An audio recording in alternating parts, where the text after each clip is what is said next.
Hello student, स्वागत है आपका न्यू कैम्ब्रिज स्टडी में। आइए आज हम पढ़ते हैं क्लास 12 के सिलेबस के विषय में। जैसे कि आप लोग जानते हो कि यूपी बोर्ड ने कोरोना महामारी के चलते हुए 30% सिलेबस को कम कर दिया है। तो 30% के सिलेबस को जो कम किया है उसने वो पूर्णतः चैप्टर को नहीं कम किया है, बल्कि उसके कुछ टॉपिक को कम किया गया है। तो आज हम उस टॉपिक के बारे में जान लेते हैं कि कौन सा टॉपिक है और उसको कितने प्रतिशत कम किया गया है और कौन सा चैप्टर है हमारे सिलेबस में, इसके बारे में हम जानकारी कर देते हैं। तो यहाँ से देखा जाए सबसे पहले तो हमारा जो मैथ का सिलेबस है, इस मैथ के सिलेबस को हमारे 6 यूनिटों में डिवाइड किया गया है। जिसमें से पहले यूनिट की बात की जाए तो हमारा पहला यूनिट है संबंध तथा फलन।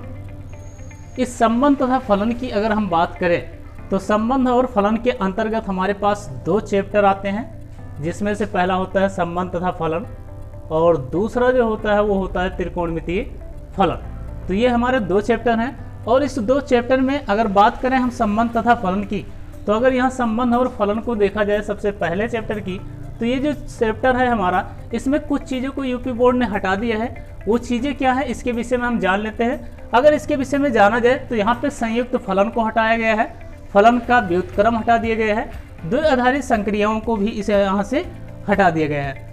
तो इतनी चीज़ों को हमारे चैप्टर से, संबंध तथा फलन के चैप्टर से हटा दिया गया है। अब हम बात करते हैं इसके दूसरे चैप्टर की। तो दूसरा चैप्टर है जो हमारा वो है प्रतिलोम त्रिकोणमितीय फलन।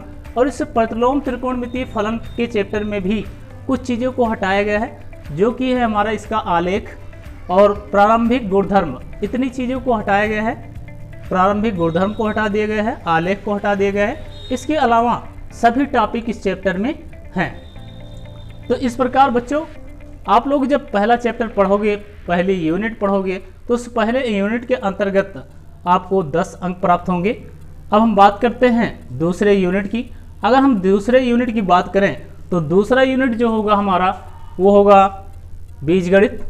और इस बीजगणित के अंतर्गत हमें 2 चैप्टर पढ़ने हैं। पहला पढ़ना है आव्यूह और दूसरा पढ़ना है सारणिक। आव्यूह और सारणिक में यूपी बोर्ड ने कोई भी टॉपिक नहीं हटाया है, पूरा का पूरा टॉपिक सेम वैसे है जैसे पहले था।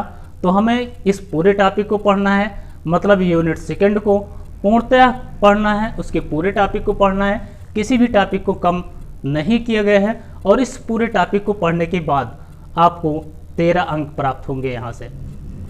अब अगर बात की जाए यूनिट थर्ड की, तो यूनिट थर्ड की अगर बात की जाए तो यूनिट थर्ड हमारा जो है वो है हमारा कलन। और इस कलन के अंतर्गत हमें पढ़ने हैं 5 चैप्टर। इस कलन के अंतर्गत अगर देखा जाए तो हमें 5 चैप्टरों को पढ़ना है। उस 5 चैप्टरों में से पहला चैप्टर जो है वो है हमारा सीमा तथा सतता तथा अवकलनीयता। और इस सीमा, सतता तथा अवकलनीयता के बारे में अगर बात की जाए तो यूपी बोर्ड ने यहाँ पर से रोले की प्रमेय, लैग्रेंज की प्रमेय, मध्यमान प्रमेय, इन चीज़ों को सिलेबस से हटा दिया है और अब इन चीज़ों को हमें नहीं पढ़ना है। इसके अलावा जो हमारा अवकलन है उसको पढ़ना ही पढ़ना है। फिर इसके बाद अगर अगले चैप्टर की बात की जाए तो यहाँ पे अगला चैप्टर जो हमारा होगा वो होगा हमारा अवकलन के अनुप्रयोग। तो अवकलन के अनुप्रयोग में से यूपी बोर्ड ने कोई भी चीज़ नहीं हटाई है, वहाँ पे हमें संपूर्ण चैप्टर को ही पढ़ना है। फिर उसके बाद अगले चैप्टर की बात की जाए तो अगला चैप्टर है हमारा समाकलन। और इस समाकलन के बारे में बात की जाए तो समाकलन भी पूर्णतः चैप्टर है, कोई भी चैप्टर यूपी बोर्ड ने हटाया नहीं है और ना ही कोई किसी भी टॉपिक को काटा गया है, मतलब किसी भी टॉपिक को यहाँ पे कम नहीं किया गया है। तो इस प्रकार हमें समाकलन पूर्णतः पढ़ना है। अब हम बात कर लेते हैं अगर अगले चैप्टर की बात करें तो अगला चैप्टर है हमारा समाकलन का अनुप्रयोग। और इस समाकलन के अनुप्रयोग को भी हमें पूर्णतः पढ़ना है, यहाँ पे भी किसी टॉपिक को कम नहीं किया गया है। अब हम बात कर लेते हैं अगले चैप्टर की। तो अगला चैप्टर जो होगा हमारा वो होगा अवकल समीकरण। और अवकल समीकरण में भी किसी भी टॉपिक को कम नहीं किया गया है। तो यहाँ से बच्चों अवकल समीकरण भी हमें पूर्णतः चैप्टर पढ़ना है। उसके बाद फिर अगले चैप्टर की बात करें तो अगला चैप्टर जो हमारा होगा वो होगा समाकलन का अनुप्रयोग।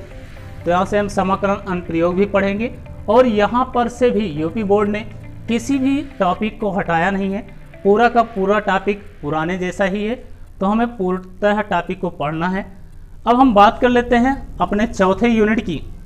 अगर हम चौथे यूनिट की बात करें तो हमारा जो चौथा यूनिट है वो है सदिश तथा त्रिविमीय ज्यामिति। सदिश तथा त्रिविमीय ज्यामिति की बात की जाए तो यहाँ से यूपी बोर्ड ने सदिश तथा त्रिविमीय ज्यामिति में से कुछ चैप्टरों को कम कर दिया है, कुछ टॉपिकों को कम कर दिया है।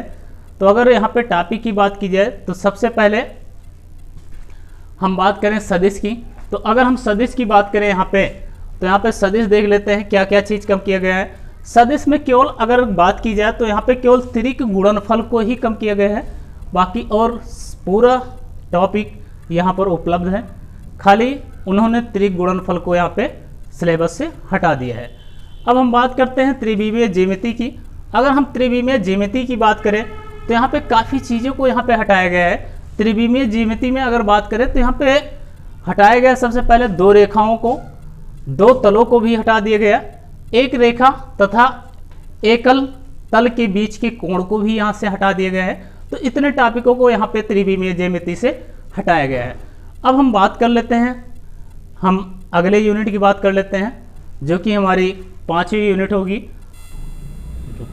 तो देखते हैं 5वीं यूनिट को। अगर यहाँ से 5वीं यूनिट की बात की जाए तो यहाँ पे 5वीं यूनिट जो है हमारी वो है रैखिक प्रोग्रामन। और इस रैखिक प्रोग्रामन से यूपी बोर्ड ने किसी भी टॉपिक को हटाया नहीं है, सेम जैसे था पहले सेम वैसे है। यहाँ पे किसी भी टॉपिक को कम नहीं किया गया है। तो इस प्रकार अगर हम देखें तो रैखिक प्रोग्रामन को हमें पूरा पढ़ना है और इसे यहीं पे ही नहीं, इंटर में ही नहीं, बल्कि आगे चल के हमें बीएससी में भी पढ़ना है। तो अब हम बात करें अगले यूनिट की। अगर हम अगले यूनिट की बात करते हैं तो अगला यूनिट जो होगा हमारा वो होगा 6वीं यूनिट। और वो जो 6वीं यूनिट होगी वो होगी हमारी प्रायिकता। और इस प्रायिकता के अंतर्गत देखा जाए तो यूपी बोर्ड ने कई चीज़ों को हटाया है। किन किन चीज़ों को हटाया है इस टॉपिक के विषय में हम बात कर लेते हैं। तो अगर यहाँ से टॉपिक के विषय में बात की जाए तो यहाँ से प्रायिकता में हटाया गया है चर का माध्य तथा प्रासरण के विषय में हटा दिया गया है, वर्णौलिक परीक्षण के विषय में हटा दिया गया है, उसके बाद जो द्विपद बंटन था उसके विषय में भी यहाँ पे हटा दिया गया। तो इतने टॉपिकों को यहाँ पे चेंज कर दिए गए हैं। बाकी और जो टॉपिक हैं वो हमारे प्रायिकता में शेष बने रहेंगे। तो इस प्रकार बच्चों आपने देखा कि जो हमारे सिलेबस है वो 6 यूनिटों में डिवाइड था और 6 यूनिट हम लोग पढ़ेंगे। 6 यूनिट पढ़ने के बाद जो हमारा पहला यूनिट है उस पहले यूनिट को पढ़ने के बाद आप 10 अंक प्राप्त करेंगे। अगर बात करें हम दूसरे यूनिट की तो दूसरा यूनिट जब आप पढ़ेंगे तो वहाँ से हमें टोटल 13 अंक मिलना है। अगर हम बात करते हैं यूनिट नंबर 3 की तो यहाँ पे यूनिट नंबर जो 3 होगा वहाँ से आपको 44 अंक प्राप्त होने हैं। अगर हम बात करते हैं अगले यूनिट की, अगर अगले यूनिट की बात की जाए तो वहाँ से हमें मिलेगा चौथे यूनिट में 17 नंबर मिलेंगे, 17 अंक प्राप्त होंगे। अगर हम 5वें यूनिट की बात करें तो 5वें यूनिट में हमें पढ़ने पर 6 अंक प्राप्त होंगे। अगर हम लास्ट यूनिट की बात करें 6वां यूनिट, तो जो हमारा 6वां यूनिट है अगर उस 6वें यूनिट को पढ़ेंगे तो वहाँ से हमें 10 अंक प्राप्त होंगे। तो इस प्रकार बच्चों टोटल अगर देखा जाए तो हमें 100 अंक प्राप्त होंगे। लेकिन इसके लिए जो सिलेबस बताया गया है इस सिलेबस के अकॉर्डिंग हमें पूरे चैप्टरों को अच्छे ढंग से पढ़ना है। धन्यवाद।